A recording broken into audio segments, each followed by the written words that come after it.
तो मूवी शुरू होती है एक स्टोरी से, जहां बताया जाता है कि जब धरती और स्वर्ग का निर्माण हुआ तो गलती से एक दानव भी पैदा हो गया। इसका नाम था प्रिमोडियम और ये दुनिया का सबसे पहला और सबसे शक्तिशाली दानव था। उसने अपनी शक्तियों के बल पर तीनों लोगों को अपने कब्जे में करने की सोची और कोई भी देवता उसे रोकने में कामयाब नहीं हो पाया। तब बुद्धा ने अपने मोंक गोल्डन सिकाड़ा को उसे रोकने को भेजा, जिसके अंदर की नाम की पावरफुल एनर्जी थी, और सिकाड़ा ने की एनर्जी को यूज करके प्रिमोडियम को हमेशा के लिए पाताल में कैद कर दिया। और अब हम कहानी से बाहर आते हैं, जहां एक टैंगो नाम का मोंक अपने 3 डायमंड्स के साथ किसी यात्रा पर जा रहा होता है। तीनों डायमंड्स में से पहला है सैंडी, जो देखने में एक फिश जैसा है। दूसरा है बाजी, जो आधा पिग और आधा इंसान है। और फाइनली तीसरा है वुकोंग, जो डीमंस का राजा है और लोग प्यार से उसे मंकी किंग बुलाते हैं। रास्ते में उन्हें टेंपल दिखाई देता है और वो लोग कुछ देर के लिए वहां आराम करने के सोचते हैं। टेंपल के केयरटेकर टेंपल में उनका वेलकम करते हैं। वो बताते हैं कि उनके मास्टर किसी जरूरी काम से बाहर गए हैं और तब तक वो यहाँ आराम से रह सकते हैं। मोंक अपनी पूजा करने चला जाता है और बाकी तीनों टेंपल में इधर उधर घूमने लगते हैं। यहीं एक जगह बाजी को केयरटेकर की बातें सुनाई पड़ती हैं, जो किसी खास चीज को उनसे छुपाने की बात कर रहे होते हैं, और उसे लगता है कि यह शायद कोई खाने वाला खजाना है। बाजी तुरंत इसकी खबर मंकी किंग को बताता है और वो दोनों छुप कर उनका पीछा करते हैं। फिर वो अपना रूप बदलकर एक सीक्रेट जगह पर आ जाते हैं और वो देखते हैं कि सामने एक वाइट कलर का बहुत बड़ा पेड़ है। वहाँ एक केयरटेकर को एक अजीब सा फल तोड़ते हुए देखते हैं और उनके अंदर भी उसे खाने का लालच आ जाता है। केयरटेकर के जाने के बाद मंकी किंग किसी तरह एक फल को तोड़ लेता है, लेकिन इससे पहले कि वो उसको खा पाए वो फल जमीन में ही गायब हो जाता है। मंकी किंग समझ जाता है कि यहाँ जरूर कोई बुरी शक्ति है और अपनी पावर से वो एक क्रीचर को बाहर निकालता है। वो उससे अपना फल वापस देने को कहता है, लेकिन क्रीचर की बातें सुनकर उसे बहुत हैरानी होती है। क्रीचर बताता है कि असल में ये जादुई फल है, जिसे खाने वाला 40,000 साल तक जिंदा रह सकता है, और ऐसे फल को पकने में करीब 10,000 साल लगते हैं, लेकिन जमीन से टच होते ही ये नष्ट हो जाते हैं। ये सुनते ही मंकी किंग का मन ललचा जाता है और वह पूरी बात सुने बिना ही पेड़ पर चढ़ जाता है। आगे हम उन तीनों को फल खाते हुए देखते हैं, लेकिन इसकी खबर केयरटेकर को भी लग जाती है। वो दोनों अपने ट्री को चेक करने के लिए जाते हैं और वो देखते हैं कि वहाँ से 4 फल गायब हैं।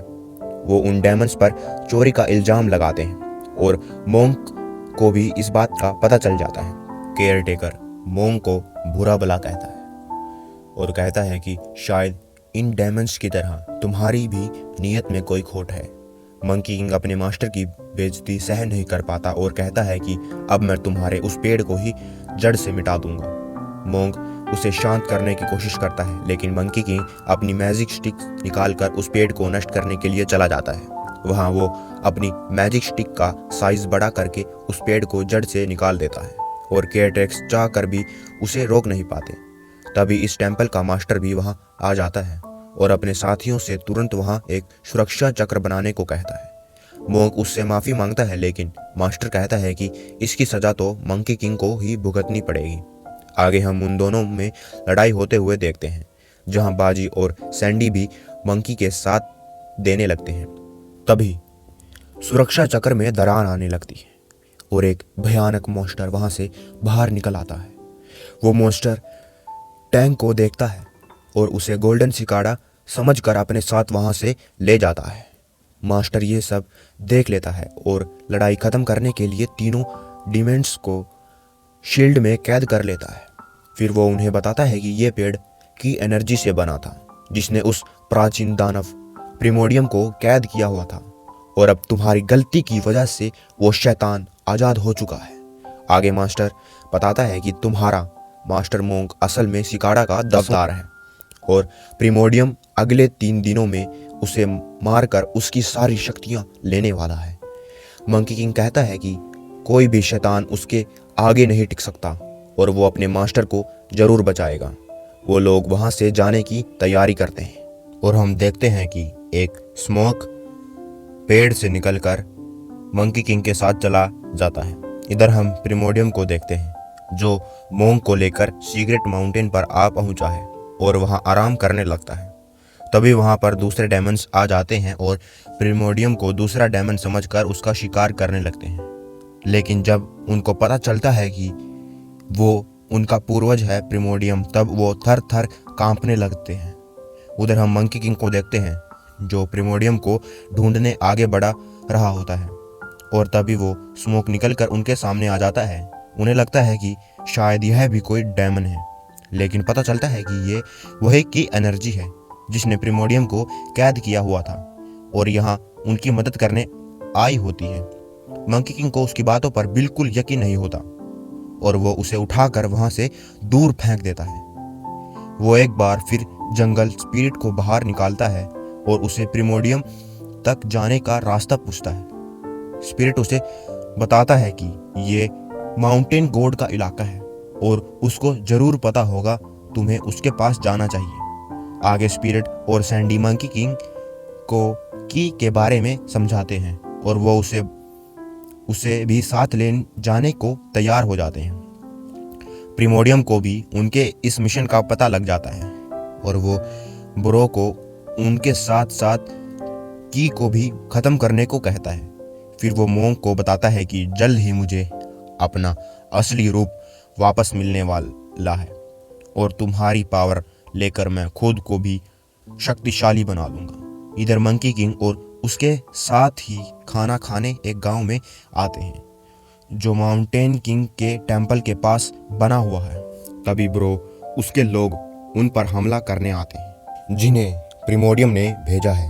मंकी किंग की को लालटेन में छुपा देता है। प्रिमोडियम गांव वालों को भी अपने वश में कर लेता है और वो सब मिलकर मंकी किंग और उसके दोस्तों से लड़ने लगते हैं। जल्दी ये लड़ाई खत्म हो जाती है और ब्रो उसके लोग मैदान छोड़कर भाग जाते हैं। वो प्रिमोडियम को बताते हैं कि मंकी किंग का सामना करना बहुत मुश्किल है और यह सुनकर वो बहुत नाराज हो जाता है। गुस्से में वह ब्रो को जोर से मारता है और मंकी किंग को मारने के लिए अपनी डार्क पावर को भेजता है। इधर की उदास गांव में हुई तबाही को देखता है और उसे उन लोगों पर बहुत तरस आता है। वो अपनी पावर से सभी गांव वालों को दोबारा ठीक कर देता है और यह देखकर मंकी किंग भी उसे पसंद करने लगता है। आगे वो लोग उस टेंपल में आते हैं जहां माउंटेन किंग का स्टैचू लगा हुआ है और तभी वो डार्क पावर वहां आकर उस स्टैचू में जान डाल देती है। वो मंकी किंग पर हमला करता है लेकिन जल्द ही समझ जाता है कि उसका मुकाबला करना आसान नहीं है। तब वो मदद के लिए अपने रोग डॉग को बुलाता है जो हवा से भी तेज है और सैंडी देखता है कि ये सिर्फ तभी मर सकता है जब उसके शरीर में हवा ना जा पाए। मंकी किंग अपने कुछ बाल तोड़कर डॉग की तरफ फेंकता है और उसका मुंह बंद होने के कारण वो सुकड़ जाता है। तभी स्टैचू से डार्क पावर निकलकर मंकी की तरफ बढ़ती है लेकिन की बीच में आकर उसे नष्ट कर देता है। डार्क पावर के नष्ट होते ही माउंटेन किंग ठीक हो जाता है और मंकी किंग उससे प्रिमोडियम के बारे में पूछता है। वो सब उसके साथ जंगल की ओर जाते हैं जहां माउंटेन किंग उन्हें वो जगह दिखाता है जहां प्रिमोडियम छुपा हुआ है।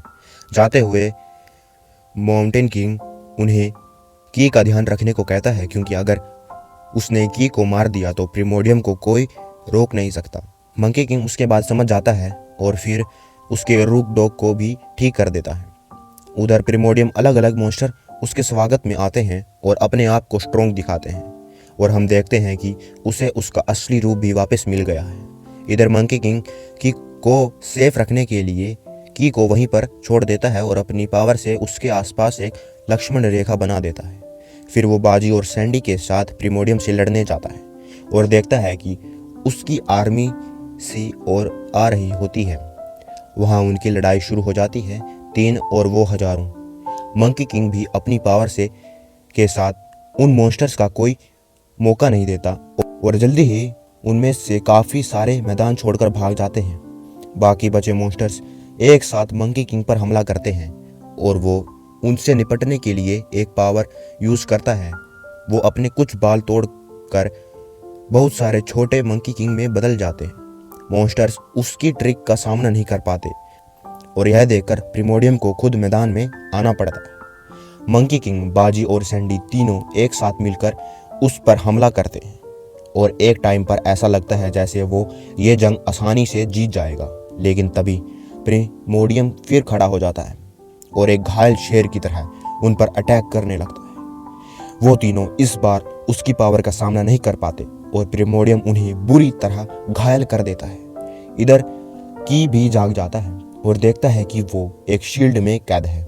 तभी वो प्रिमोडियम और मंकी किंग को लड़ते हुए देखता है और लक्ष्मण रेखा से बाहर निकलने की कोशिश करता है। वो उसकी मदद करना चाहता है और उसे ऐसे हारते देख उसे बहुत दुख होता है। उधर प्रिमोडियम बाजी और सैंडी को मार देता है और मंकी किंग चाहकर भी उनकी मदद नहीं कर पाता। फिर प्रिमोडियम की के पास आता है और अपनी पावर से उसकी शील्ड को तोड़ने की कोशिश करता है। मंकी किंग भी उसे बचाने आता है, लेकिन वो देखते हैं कि उनकी शील्ड टूट चुकी है। वो की को वहां से भागने को कहता है और खुद घायल होने के कारण वहां गिर जाता है। आगे प्रिमोडियम मास्टर मोंक को भी वहां ले आता है और कहता है कि अब उसकी पावर छीनने का वक्त आ गया है। फिर वो टैंक के सिर पर हाथ रखता है जिससे उसकी पावर बाहर निकलने लगती है और प्रिमोडियम उसे खा जाता है। मास्टर टैंक की बॉडी एनर्जी बनकर उड़ जाती है और यहाँ देखकर मंकी किंग और की को बहुत बड़ा दुख होता है। की यहाँ मंकी किंग को अपनी पावर देने लगता है, लेकिन वो उसे रोककर वहां से भागने को कहता है।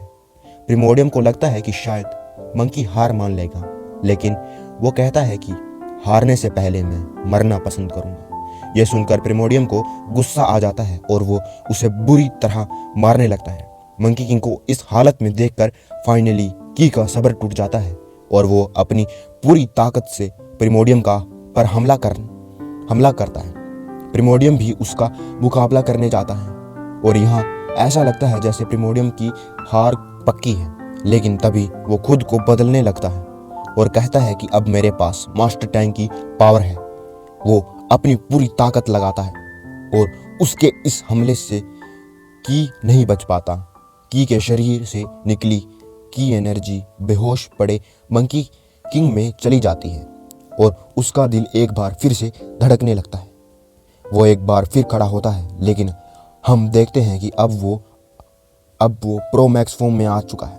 प्रिमोडियम उसे रोकने की कोशिश करता है, लेकिन मंकी किंग कहता है कि अब तुम्हारे मरने का वक्त आ गया है। फिर वो उसे बहुत मारता है और फाइनली अपनी स्टिक को बड़ा करके उसको मार देता है। उसके मरते ही डार्क पावर भी खत्म हो जाती है और की एनर्जी मंकी किंग के शरीर से निकलकर उसके दोस्तों को फिर से जिंदा कर देती है। वो तीनों अभी भी की और मास्टर टैंक के जाने पर बहुत दुखी होते हैं, लेकिन तभी वो देखते हैं कि मास्टर टैंक भी वापस आ गया है। वो सब उनसे मिलने जाते हैं और मास्टर टैंक प्यार से उनके सिर पर हाथ फेरता है। आगे दिखाया जाता है कि जहाँ एक देवी उस ट्री को ठीक करने की कोशिश कर रही होती है। वो बताती है कि ट्री की मैजिक रूट डैमेज हो चुकी है और वह भी उसे ठीक नहीं कर सकती। ये सुनकर मंकी किंग परेशान हो जाता है और मंकी किंग देवी को हल करने का रास्ता पूछता है। तब वो बताती है कि इसे ठीक करने का रास्ता तुम्हारे हाथ में है। और जैसे ही मंकी किंग अपना हाथ देखता है, उसमें की एनर्जी का एक पत्ता दिखाई देता है। वो पत्ता उसके हाथ से छूटकर ट्री के पास चला जाता है और वो देवी उसकी मदद से ट्री को फिर से ठीक कर देती है। और इसी के साथ हमारी मूवी यहाँ पर ख़त्म हो जाती है। वीडियो पसंद आई हो तो वीडियो को लाइक करें, चैनल को सब्सक्राइब करें। Thank you for watching.